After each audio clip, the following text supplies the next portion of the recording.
yaitu Niccolo Machiavelli. Dia dilahirkan di kota Firenze, yaitu di tengah-tengah di belahan Jazirah Italia dan sekitar 200 km sebelah utara kota Roma, dan ke arah barat sedikit sekitar 60 km ada kota Pisa, di mana di sana ada menara miring yang sangat kesohor hingga saat ini. Di kota Firenze juga banyak dilahirkan tokoh-tokoh terkenal yang antara lain adalah Donatello, pematung, dan Masaccio, pelukis, dan ada Galileo yang dari Toskana dan kemudian dia menyisakan hidupnya di Firenze. Dan nama Firenze banyak disebutkan sebagai Firenze atau Florence untuk nama modern saat ini. Dan di sana juga banyak orang-orang penting lainnya, termasuk Leonardo da Vinci, Michelangelo, dan beberapa tokoh-tokoh penting lainnya. Dia hidup di zaman filsafat Renaissance, yaitu zaman pembaharuan pada abad ke-15 dan abad ke-16. Dan Machiavelli ini memberikan ajarannya sangat luar biasa. Dia adalah anak dari seorang bangsawan, namun tidak terlalu kaya dalam segi perekonomian. Dia adalah bapaknya seorang ahli hukum dan waktu itu bisa berpraktek sebagai lawyer, namun tidak banyak mendapat uang dari hasil konsultasinya terhadap para klien-kliennya. Namun pada saat dia berkembang menjadi seorang filsuf dan pemikir dan juga tokoh politik, ajarannya banyak memberikan dorongan kepada berbagai pihak untuk senantiasa saling satu sama lain saling berkelindan. Yang satu memuji, yang satu menghujat. Beberapa contoh adalah ada yang menghujat dalam arti kata bahwa Machiavelli ini ajarannya adalah betul-betul biadab. Ajarannya adalah betul-betul bertentangan dengan ajaran agama. Waktu itu agama Kristen Romawi sangat kuat di wilayah Italia, namun dia justru bertentangan dengan gereja. Dia mengajarkan untuk menghalalkan segala cara. Yang penting seseorang harus bisa mendapatkan kekuasaan, karena kekuasaan itu diperlukan untuk memimpin rakyat. Bagaimana dia mendapatkan kekuasaan itu tidak dipersoalkan, bahkan dipersilahkan apapun. Kalau perlu membunuh rakyat untuk menguasai rakyat, itu adalah ajaran Machiavelli yang utama. Ada satu buku yang sangat kesohor yang namanya Il Principe, yaitu dia mengajarkan bagaimana kekuasaan itu diperoleh. Kekuasaan harus direbut. Kekuasaan itu memang adalah tujuannya untuk menguasai negara.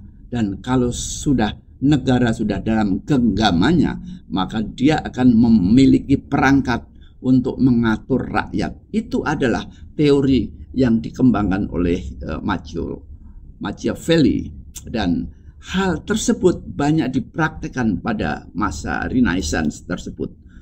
Banyak raja-raja Spanyol, raja Perancis, bahkan di Italia sendiri, di Jerman, di utara pun juga demikian. Mereka sangat mengagung-agungkan teori yang disebarkan melalui bukunya yang bernama Il Principio.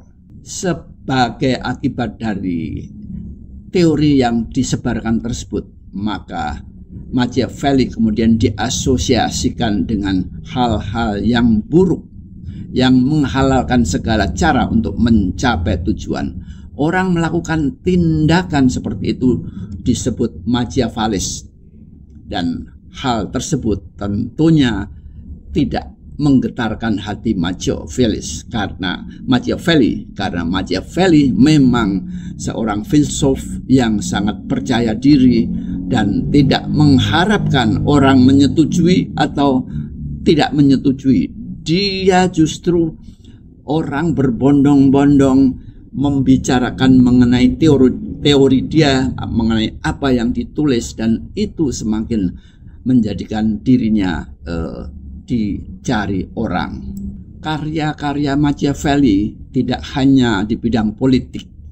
Dia menulis karya-karya tentang sejarah, yaitu History of Florence, Discourses on the First Decade of Titus Livius, dan Life of Constantiani, dan History of the Affair of Luca. Selain menulis buku teori tentang filsafat, dia juga menulis buku-buku tentang strategi peperangan. Dan ada satu buku yang kesohor juga, yaitu namanya Il Principio. Dan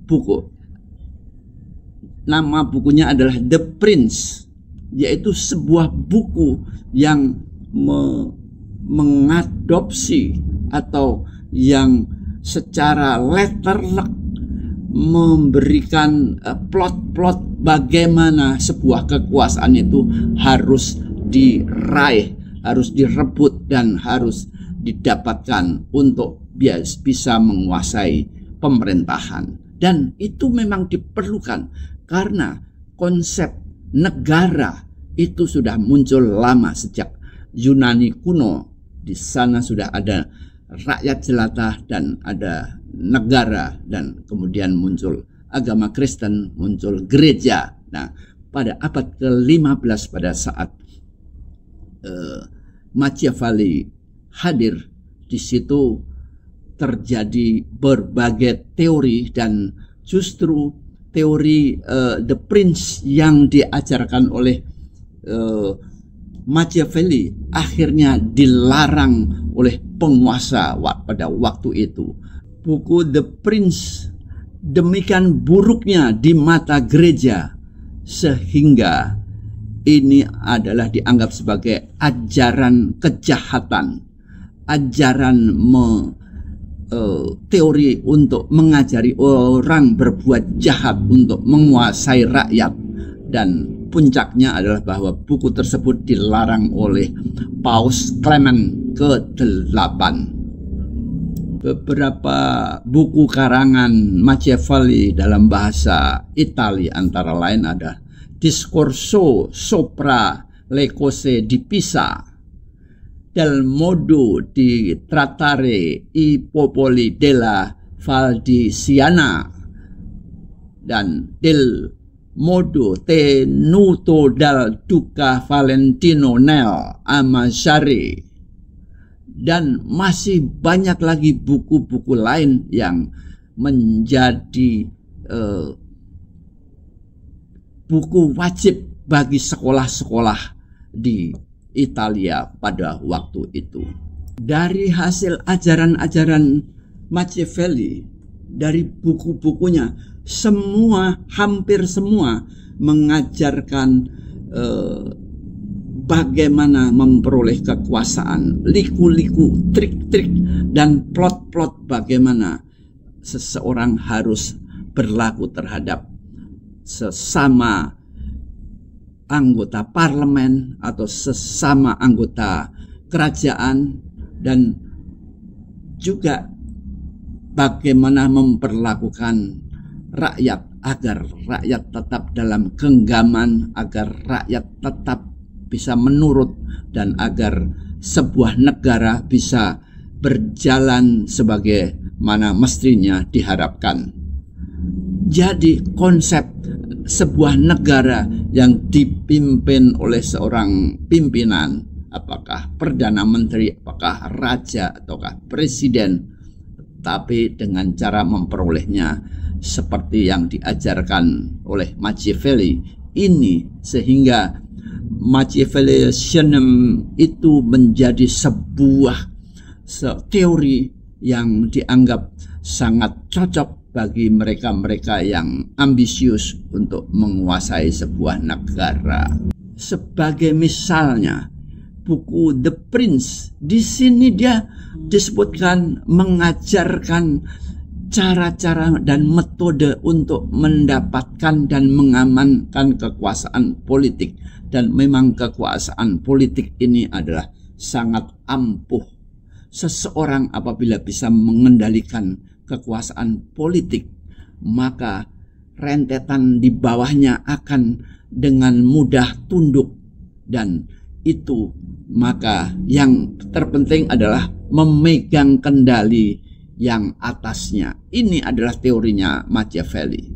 Demikian fenomenalnya ajaran Machiavelli sehingga muncul aliran-aliran. Sebuah buku, 2 buku atau 3 buku apabila dirangkum menjadi sebuah teori yang disorot dari perspektif yang berbeda-beda. Satu perspektif yang pertama adalah yang diutarakan oleh Leo Strauss pada 1957. Dia juga seorang filsuf. Dia mengatakan bahwa Machiavelli ini seorang yang immoral, seseorang yang tidak mempunyai moral, dan memang dia betul-betul mengesampingkan ajaran-ajaran gereja. Sementara ajaran gereja sendiri, dia mengatakan dan mengajari dan bahkan membimbing bahwa hendaknya rakyat dibimbing, diarahkan dengan kasih sayang dan dengan kejujuran. Kasih sayang dan kejujuran ini sama sekali tidak dilihat oleh Leo Strauss. Makanya dia mendefinisikan perspektif Machiavelli ini sebagai ajaran jahat dan selamanya akan menghasilkan pemimpin jahat. Sebagai kelanjutan dari analisis Leo Strauss tersebut, jadi pemerintahan yang dipimpin oleh kepala negara yang menganut teori Machiavelli tersebut selalu dirundung dengan suasana ketakutan, suasana mencekam, dan mereka menjalankan semuanya bukan karena sukarela, menjalankan kegiatan perekonomian maupun keamanan negara dan tata administrasi negara, semuanya dijalankan dengan penuh ketakutan, dengan rasa sinis karena tidak bisa berbuat apa-apa selain menurut. Ini adalah rangkuman dari Leo Strauss yang memberikan definisi yang paling buruk.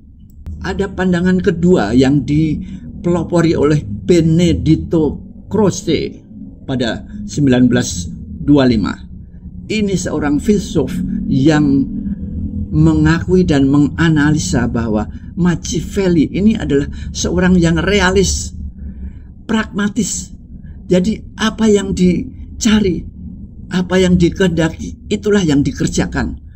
Jadi tidak diperlukan etika ataupun tidak diperlukan kejujuran.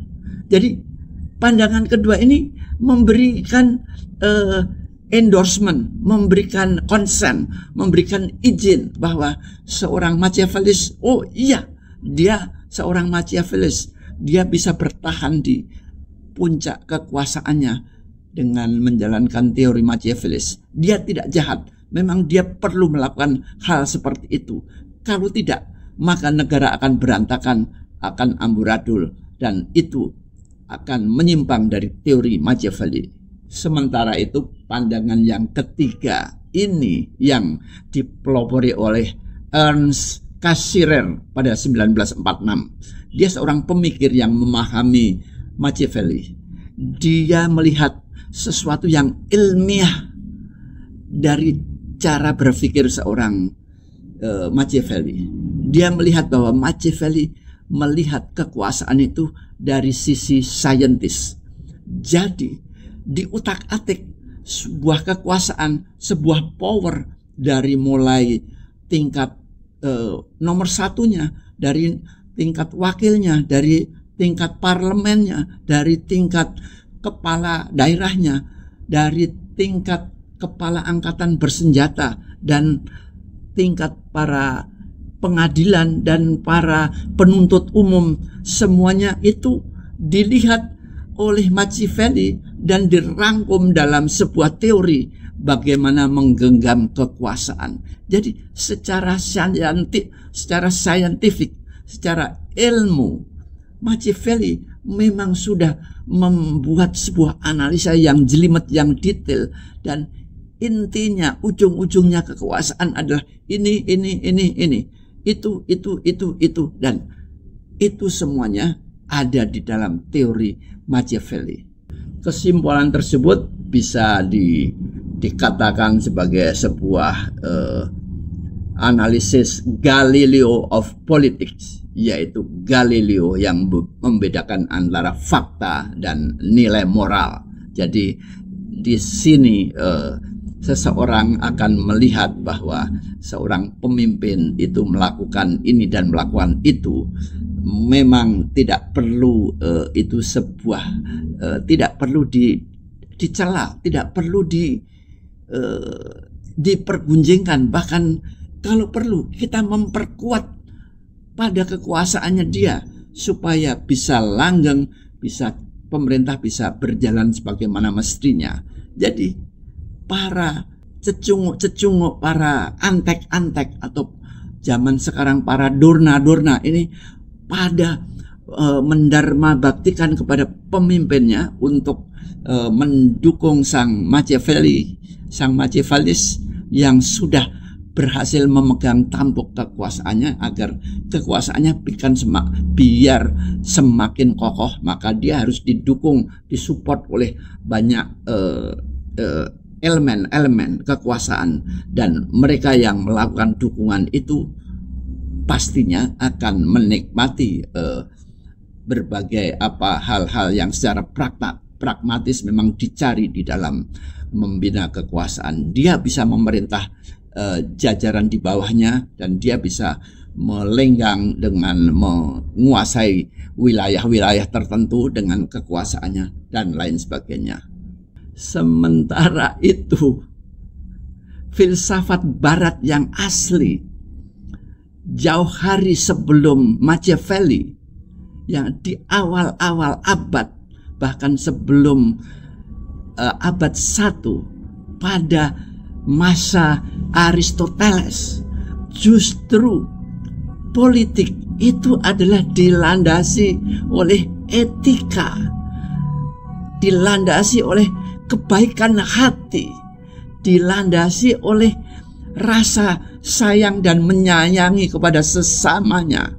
Dan ini adalah kerangka asli sebuah teori filsafat yang memang hendaknya senantiasa akan mensejahterakan masyarakat, yang senantiasa akan menumbuh suburkan sebuah pemerintahan, dan pada saatnya juga nanti sang pemimpin akan disayangi dan disupport oleh rakyatnya, dan para jajarannya pun juga sangat menyayangi pemimpinnya. Ini adalah teori asli filsafat yang dikembangkan oleh Aristoteles.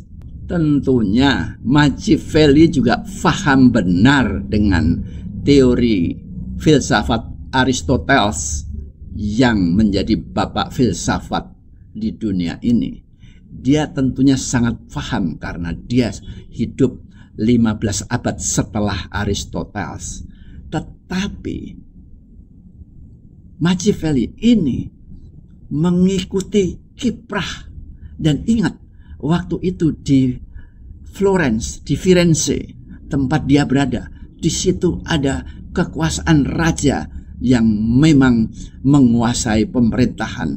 Bahkan pada setelah Perang Dunia, sebelum Perang Dunia Kedua, Firenze pun juga pernah menjadi ibu kota Italia waktu itu. Jadi memang di Firenze banyak terdapat para penguasa, para pembesar yang mempunyai sendi-sendi kekuasaan di berbagai bidang di dalam pemerintahan. Maka si Machiavelli bisa merangkai dan membuat teori-teorinya dari apa fakta-fakta yang terjadi pada waktu itu, dan tentunya ini bertolak belakang dengan teori filsafat asli, filsafat klasik dari Aristoteles.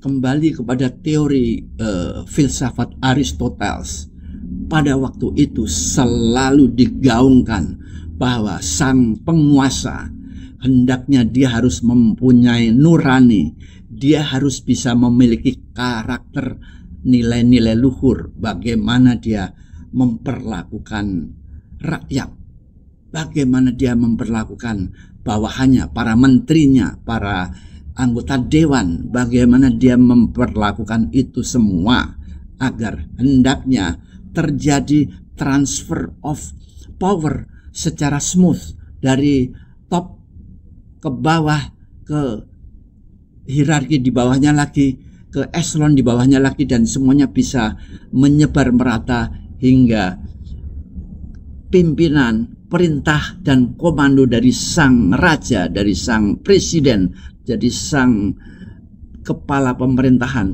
bisa sampai di level paling bawah, di grassroots, dengan alur yang murni, yang dilandasi dengan etika, kejujuran, dan rasa kasih, dan rasa kesamaan dan kebersamaan untuk sama-sama membangun sebuah negara.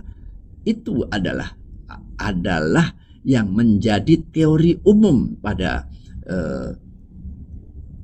filsafat klasik abad pertengahan, yaitu abad-abad sebelum munculnya Renaissance. Dan para pemimpin akan ditaati apabila dia bisa menjunjung nilai-nilai luhur tadi, nilai-nilai welas asih, nilai-nilai pembagian kekuasaan, nilai-nilai pungutan pajak yang sesuai, dan nilai-nilai hal-hal yang lain yang bisa diterima oleh rakyat jelata. Sementara Machiavelli, dia tidak mau melakukan kompromi. Dia melihat sebuah teori di balik itu semuanya 180 derajat kebalikan daripada teori-teori kekuasaan secara luhur. Dia justru menghunjam langsung masuk ke rakyat jelata dengan sebuah instruksi, dengan sebuah perintah, dengan sebuah ancaman, bahkan kalau perlu intimidasi, membunuh satu untuk menakut-nakutin 100 orang, membunuh 20 orang untuk menakut-nakutin 2000 orang. Begitu teorinya si Machiavelli, dan itu sangat efektif, dan sehingga 2000 rakyat, 5000 rakyat, dan seterusnya hanya mudah dikendalikan, hanya membunuh 4-5 orang tadi. Teorinya dia itu seperti itu. Apa itu? Yaitu teori kekuasaan. Kekuasaan harus direbut dan dipertahankan, dan mempertahankannya pun juga tanpa etika. Ini Machiavelli. Ini sangat Machiavelli banget. Nah, kita sudah tahu di era sekarang ini di negara kita atau di Republik Konoha orang menyebutkannya, atau juga di negara-negara tetangga atau bahkan di negara superpower. Mereka semuanya berkelindan dengan berbagai macam teori-teori demokrasi yang bagaimana yang dikembangkan Amerika Serikat. Itu juga tentunya ada unsur-unsur mengintip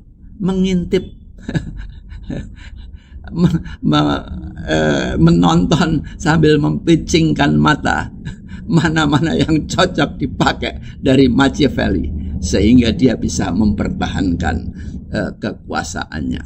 Teori demokrasi tentunya sama sekali tidak ada hubungannya dengan Machiavelli. Namun untuk memenangkan sebuah pemilu, sebuah pemilihan presiden atau pemilihan gubernur dan lain sebagainya, hal-hal tersebut sangat diperlukan. Termasuk yang lebih populer saat ini adalah yang namanya post-truth, yaitu menghembus-hembuskan berita bohong diulang, dan itu akan menjadi sebuah kebenaran. Jadi kebohongan yang diulang-ulang akan menjadi sebuah kebenaran bersama, dan masyarakat luas akan menjadikan itu sebagai sebuah kebenaran.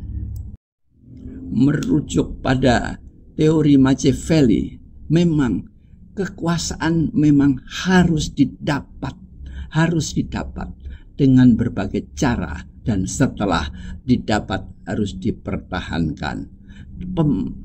Cara mempertahankannya pun juga dengan berbagai metode, dan bahkan kalau perlu merubah konstitusi, merubah aturan main, merubah hal-hal yang bisa membahayakan dirinya untuk senantiasa didukung oleh aturan-aturan yang sebetulnya juga perlu direvisi supaya kekuasaannya itu bisa didukung oleh kekuasaan, namun juga kekuasaan yang didukung oleh aturan-aturan, sehingga di sini dia akan mengurangi risiko pertumpahan darah. Tetapi kalau perlu membunuh beberapa orang pun itu adalah sah-sah saja menurut Machiavelli, karena targetnya adalah memperoleh kekuasaan tersebut. Seorang politikus dia harus tahu sebenar-benarnya tahu bagaimana dia harus melakukan sesuatu. Memang aturan pemilu atau aturan pemilihan dan aturan lain-lainnya sudah ada dan dibuat secara terstruktur, dan itu ditulis dalam undang-undang dan lain sebagainya. Namun dia juga harus bisa bermain dengan berbagai cara agar aturan-aturan tersebut senantiasa berpihak pada dirinya, senantiasa berpihak. Jika ada aturan yang tidak berpihak pada dirinya, dia harus mampu merubah peraturan, merubah pasal-pasal untuk menjadi berpihak kepada dirinya. Ini adalah betul-betul Machiavelli. Machiavelli mengakui bahwa hukum yang baik dan tentara yang baik merupakan dasar bagi sebuah tatanan sistem politik dan sistem kenegaraan. Maka bisa menguasai pemerintahan dan bisa menguasai tentara itu adalah bagian daripada syarat utama untuk menguasai negara secara aman, secara stabil, tanpa ada gejolak. Jadi negara tanpa tentara yang kuat yang tidak bisa dikuasai, negara akan menjadi sebuah bangunan yang keropos yang setiap saat, setiap tengah malam atau bahkan bangun tidur pagi hari bisa terjadi berbagai hal yang di luar yang diperkirakan, karena gerakan-gerakan militer, gerakan-gerakan tentara, gerakan-gerakan rakyat tidak bisa diprediksi sebelumnya. Maka untuk itu penguasaan tentara, penguasaan militer, dan juga di sini jajaran kepolisian itu adalah bagian daripada teori Machiavelli yang sangat kental dan sangat betul-betul harus tidak boleh ada ruang 1 sentimeter persegi pun yang tidak dijaga. Itu Machiavelli. Dan sebagai embel-embel atau tindakan berikutnya, derivatif dari tindakan-tindakan pengamanan yang tadi, juga harus membuat suasana rasa takut akan kehilangan, takut akan tidak hadir, takut akan tidak memiliki, bahkan takut untuk tidak hidup. Nah, artinya dia hidup dalam serba ketakutan. Apakah ketakutan atas bidang usahanya, ketakutan atas hartanya, atau ketakutan anggota keluarganya, atau ketakutan jabatannya. Rasa takut itu dibentuk sedemikian rupa sehingga seseorang jangankan memberontak, jangankan membangkang, setiap perintah yang tidak masuk akal pun akan dikerjakan dengan sukarela karena dilandasi oleh rasa ketakutan tersebut. Bayangkan apabila seseorang dalam posisi strategis, kemudian dia memiliki anggota keluarga yang terancam, maka dia mendadak menjadi seekor kerbau yang dicocok hidungnya, ditarik ke kiri, belok ke kiri, ditarik ke kanan, belok ke kanan. Itu kekuatan Machiavelli sedemikian mencengkeram. Anggota keluarga, bahkan orang yang ada di pihak swasta pun, dia bidang usahanya diancam untuk tidak diberi izin akses untuk menjalankan usahanya. Dia pun juga akan sangat terganggu karena yang namanya bidang usaha itu adalah bread and butter untuk menghidupi keluarganya. Apabila ada ancaman ini dan itu bahwa usahanya tidak akan bisa berlangsung apabila tidak melakukan sesuai dengan perintah, maka dia akan terancam. Ya, rasa keterancaman tersebut, rasa ketakutan tersebut, ini diciptakan sehingga menjadikan teori Machiavelli menjadi sangat lengkap dan sangat sempurna. Argumentasi Machiavelli tersebut dimaksudkan adalah untuk menunjukkan bahwa politik secara keseluruhan ya itu bisa didefinisikan sebagai supremasi kekuasaan memaksa. Supremasi kekuasaan memaksa. Dia sudah berhasil membangun kekuasaan, tetapi kekuasaan itu harus punya daya paksa.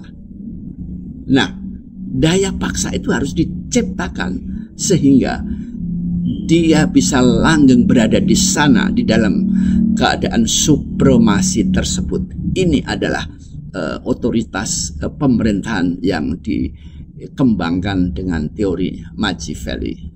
Machiavelli melihat bahwa politik itu seperti kondisi medan perang yang harus ditaklukkan. Nilai atau virtu dalam bahasa Machiavelli dipahami sebagai individu yang memiliki kemampuan untuk mewujudkan keinginannya dalam situasi sosial yang berubah-ubah melalui kehendak yang kuat. Kekuatan serta perhitungan dan strategi yang brilian, dan bahkan untuk mendapatkan cinta dari seorang perempuan pun, yaitu digambarkan perempuan adalah fortune, seseorang raja yang idola tidak perlu meminta izin dan memohon, tetapi dia hanya langsung mengambilnya saja. Skandal tersebut melambangkan potensi manusia sangat kuat dan di dalam lapangan politik, namun juga mengandung unsur rakus. Virtu dalam konsep Machiavelli adalah kualitas personal yang dibutuhkan oleh seorang raja untuk mengelola negaranya dan meningkatkan kekuasaannya. Raja harus memiliki kualitas dan raja harus mempunyai kekuatan yang paling tinggi, dan bahkan jika dibutuhkan dia juga bisa bertindak sangat jahat, termasuk membunuh rakyatnya. Tadi sudah disebutkan beberapa teori bahwa untuk mengendalikan 1000 orang agar menurut cukup hanya membunuh 1 atau 2 orang saja, maka yang 1000 akan menjadi menurut. Demikian adalah teori Machiavelli. Jadi raja harus mempunyai sifat seperti itu untuk bisa menjadi raja yang baik menurut Machiavelli. Di sini raja harus bersifat fleksibel, harus orang yang memegang kekuasaannya namun bisa fleksibel dalam arti dia bisa ramah, bisa berbuat baik dan bahkan memberi hadiah-hadiah kepada seseorang, namun juga harus bisa membuat keputusan dan bahkan memerintahkan hukuman penggal kepala misalnya. Jadi seorang raja yang telah memiliki virtu berarti dia sudah mempunyai kemampuan untuk mengendalikan pemerintahannya dan mengendalikan pemerintahan yang dibutuhkan dalam suasana yang bergolak di masyarakat. Maka dia akan mempunyai kekuasaan yang legitimate dan tidak ada satu pihak pun yang melakukan pembangkangan atas perintah sang raja tersebut. Sementara itu, konsep lain yang menghubungkan antara virtu dengan pelaksanaan kekuasaan yang efektif adalah fortuna. Fortuna ini adalah musuh dari tatanan politik. Dia merupakan ancaman bagi keselamatan dan keamanan negara. Penggunaan konsep fortuna menimbulkan banyak perdebatan. Secara konvensional, fortuna ini diartikan sebagai kelemahan, sesuatu yang lunak, sesuatu yang berbahaya dan sifatnya sangat perempuanan dan tidak sesuai dengan sifat Tuhan, dan dia bisa berubah setiap saat apabila kondisi situasi sosial masyarakat memberikan reaksi yang berbeda. Ini adalah fortuna yang sangat buruk yang harus bisa dikendalikan. Juga Machiavelli mengartikan bahwa fortuna ini adalah sebagai kedengkian dan sumber kesengsaraan manusia yang tidak dapat ditoleransi. Sangat lain kesimpulan dan definisi yang Machiavelli sebutkan. Namun hal tersebut memang ujung-ujungnya bahwa teori Machiavelli ini betul-betul pengendalian rakyat itu yang paling penting. Dia bahkan menggambarkan bahwa kekuasaan fortuna itu seperti sebuah sungai yang mengalir deras air di dalamnya, dan sungai itu manakala arus airnya sedemikian deras, dia bisa menggilas siapa saja di samping kiri dan kanan daripada sungai tersebut untuk dihanyutkan dan dihancur luluh lantakkan dengan arus sungai tersebut. Sehingga fortuna ini harus dikendalikan seperti kita mengendalikan arus air sungai. Jadi belokannya harus dijaga, bendungannya harus diperkuat, dan dam-dam dan lain tempat kontrol air,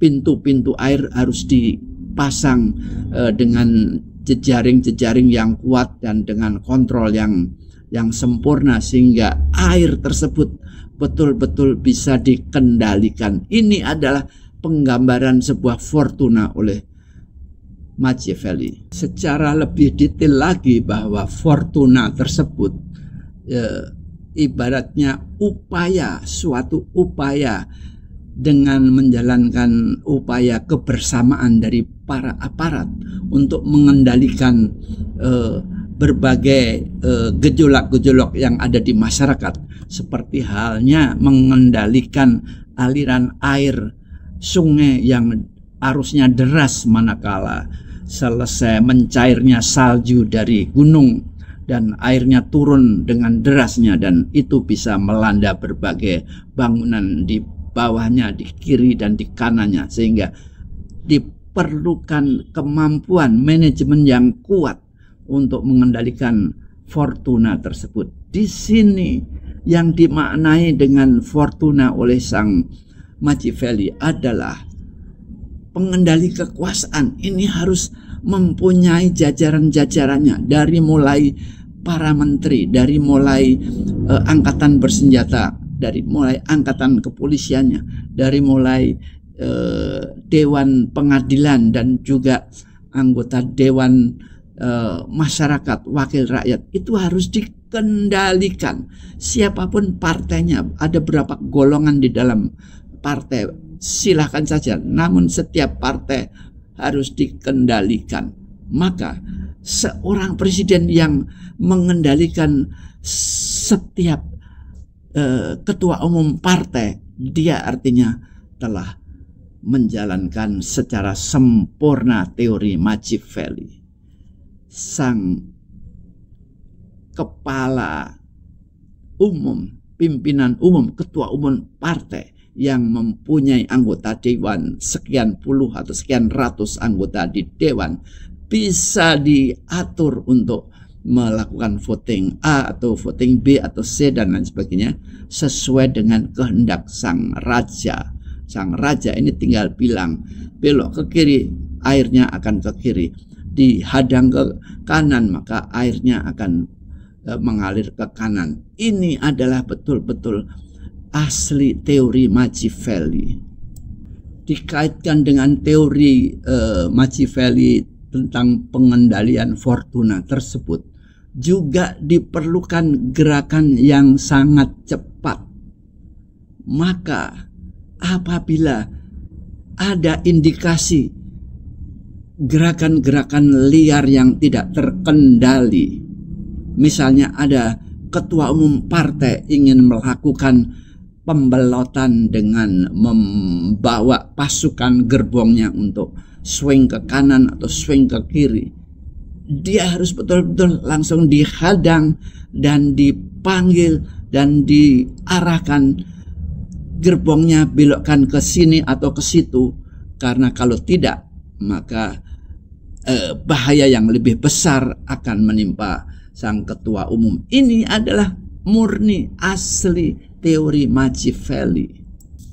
Dalam bukunya yang bernama Discourses on the 10 Books of Titus Livy, yang oleh banyak ahli dipandang sebagai mewakili komitmen dan kepercayaan politik pribadi Machiavelli, khususnya terhadap Republik, dalam semua karyanya secara konsisten Machiavelli membagi tatanan kehidupan sipil dan politik menjadi sesuatu yang bersifat minimal dan penuh dengan pengaruh mempengaruhi, dan pencapaiannya adalah bahwa pemerintahan harus mempengaruhi gerakan-gerakan sipil. Niccolo Machiavelli memandang bahwa kekuasaan bukanlah semata-mata untuk kepentingan pribadi atau diri sendiri, akan tetapi itu semua adalah untuk kehormatan dan kesejahteraan negara. Itulah prinsip Machiavelli. Ada beberapa hal yang diungkap, misalnya Machiavelli kepada seorang penguasa dalam merebut dan mempertahankan kekuasaan. Seorang penguasa harus respect terhadap situasi dan kondisi negaranya. Jangan sampai seorang penguasa melakukan tindakan yang salah dalam mengambil keputusan politik. Mengenai kekuasaan itu sendiri, penguasa bagi Machiavelli adalah kekuasaan merupakan raison d'être negara. Negara itu merupakan simbolisasi tertinggi kekuasaan politik yang sifatnya mencakup semua dan serta bersifat mutlak. Bertolak dari pandangan Machiavelli ini, menurut Ahmad Suhelmi, tokoh ini memiliki obsesi terhadap negara kekuasaan di mana kedaulatan tertinggi terletak pada kekuasaan penguasa dan bukan rakyat dalam prinsip-prinsip hukum. Machiavelli juga mengungkapkan bahwa untuk mendapatkan kekuasaan dapat saja menggunakan cara-cara keji dan tidak baik. Namun hal tersebut hanya dijadikan sebagai penguasaan dan hanya sebagai cara, bukan tujuan.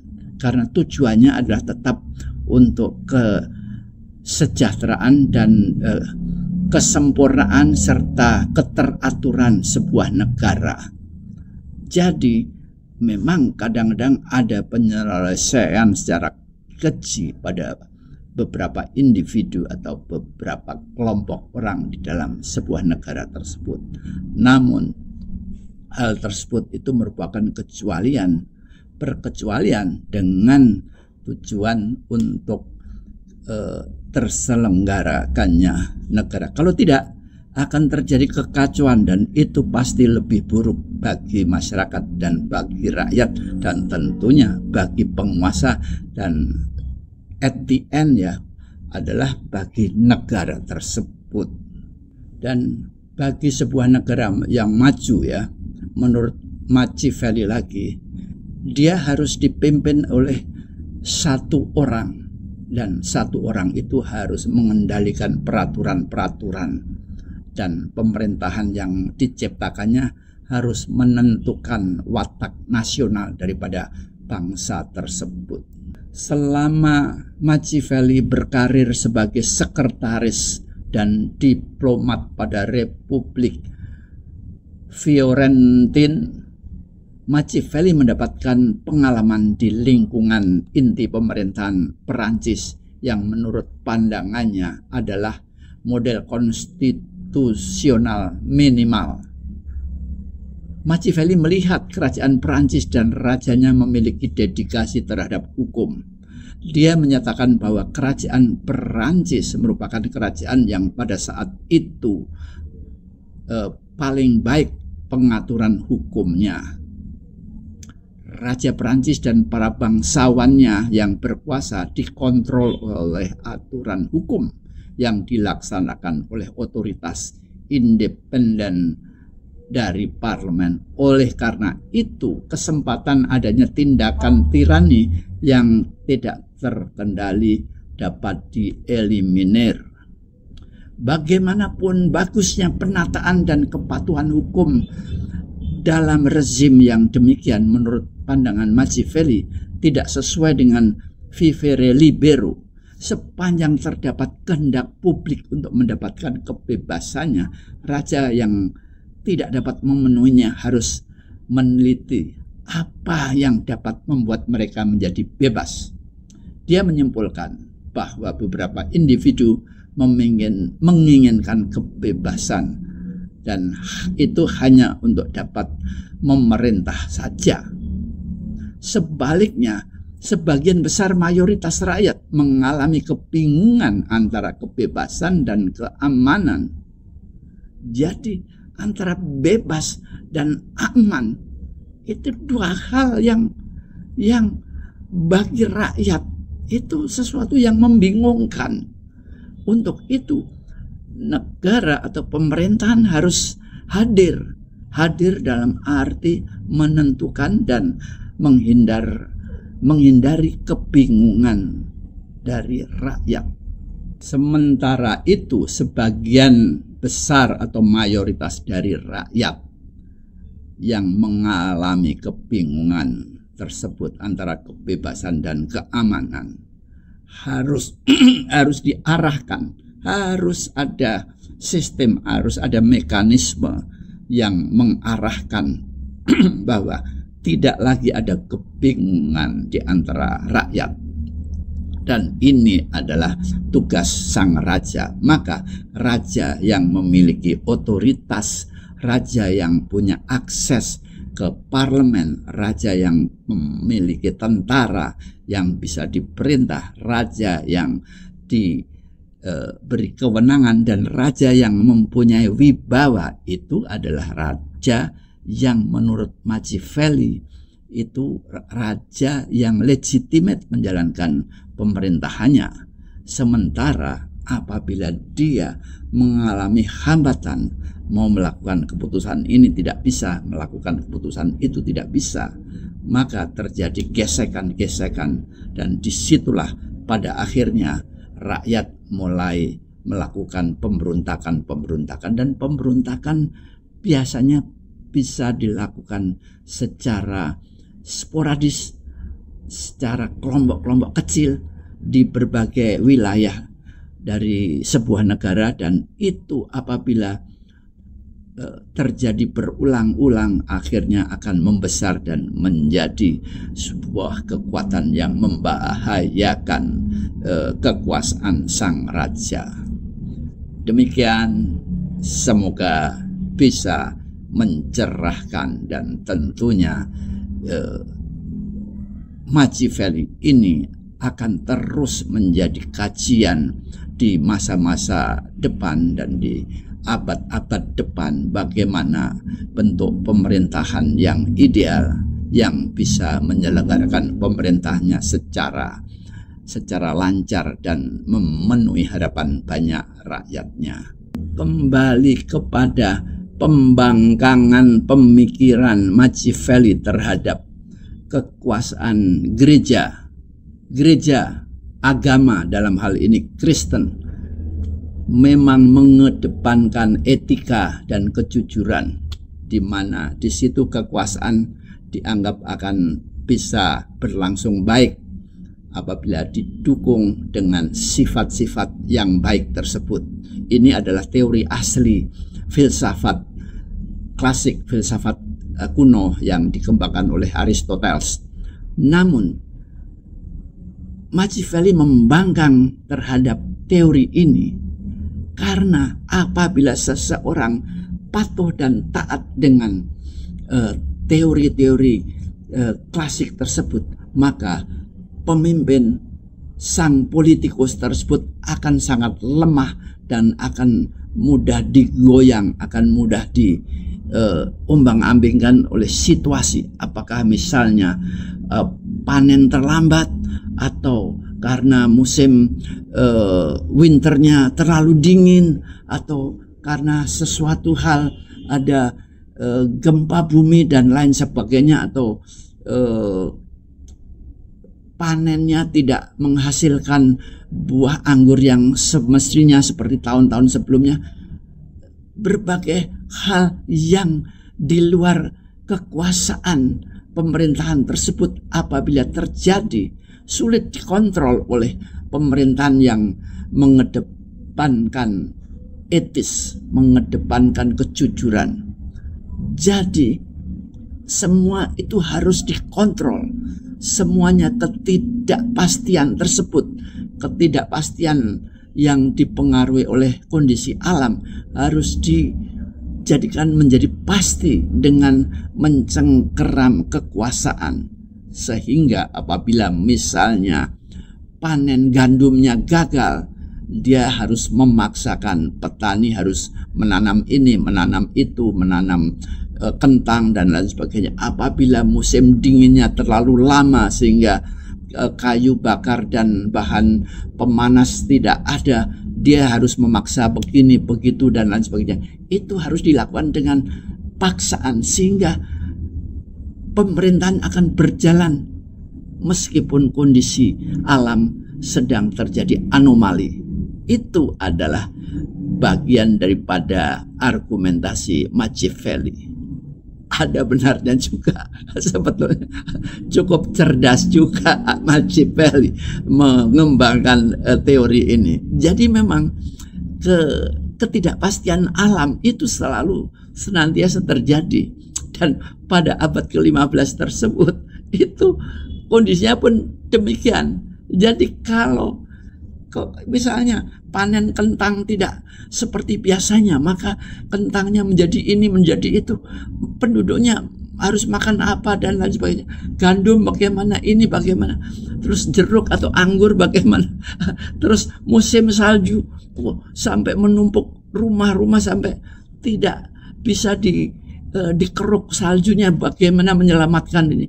Kalau tidak ada kekuasaan yang mencengkeram, maka masing-masing penduduk akan bereaksi sesuai dengan kemauan penduduk, sesuai dengan masyarakat. Namun apabila ada pemerintahan yang Machiavellis, yang mempunyai kekuasaan dengan cara menakut-nakutin, dia tinggal sebutkan saja suatu komando, ayo hari ini semua cuaca dingin, nggak peduli, ayo berangkat kita, ini bongkar nih salju yang menutup jalan ini, bla bla bla. Itu dengan kekuasaan seperti itu memang ya, jadi ada cerdasnya juga ini orang nih. Namun dalam era yang sekarang, apabila masih ada pemerintahan yang menggunakan metode Machiavelli ini, banyak dihujat, banyak diolok-olok, namun banyak juga yang mendukung. Dan tahu nggak, rata-rata yang mendukung lebih banyak, karena sekali dia masuk barisan pendukung, dia juga akan menikmati manfaat, akan menikmati enaknya hasil dukungannya tersebut. Nah ini ya, jadi kita sudah mengupas banyak mengenai teori yang diajarkan oleh Machiavelli. Lantas bagaimana kita berkehidupan? Bagaimana? Dan teori Machiavelli senantiasa akan muncul dan senantiasa akan dipraktekkan oleh orang-orang yang ada di sekitar kita. Apakah itu pimpinan perusahaan, apakah pimpinan daerah, atau pimpinan negara.